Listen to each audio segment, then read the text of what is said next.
Hello mga ka-idol and good morning, good afternoon, good evening po sa buong mundo yan. Si Pobre Makalimakalodi andito sa BMC. Ayan, siyempre mayroon sa ating isa sa mga subscriber ni Pobre Makaloy na humihingi sa atin ng kunting tulong. Basta bukal sa puso. Kaya dito ngayon mga kalodi.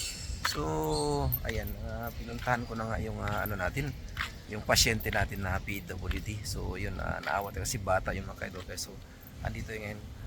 Maganda naman yung sitwasyon ng bata at saka natutulog lang kaya ayos lang at saka wala yung nanay niya kasi may pinuntahan so nandoon naman yung kapatid ng bata so na-meet ko doon kaya maraming salamat at thank you Lord dahil sa magandang weather dito sa ating lugar. Ayan, no?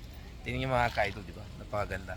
So ayan, mga ka-idol, maraming salamat sa iyo. Sana get well soon doon sa baby na ano na ating binahagyan ng blessing.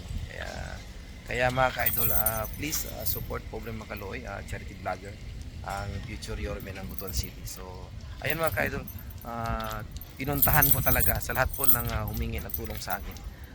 Pobre Makaloy charity vlogger ay pinupuntahan ko talaga mga ka-idol kasi para malaman natin na totoo ba talaga, na legit ba talaga ang paghingi ng tulong sa atin.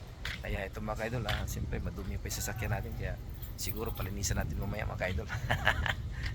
Ayan mga ka-idol, so yung lingkod si Pobre Makaloy.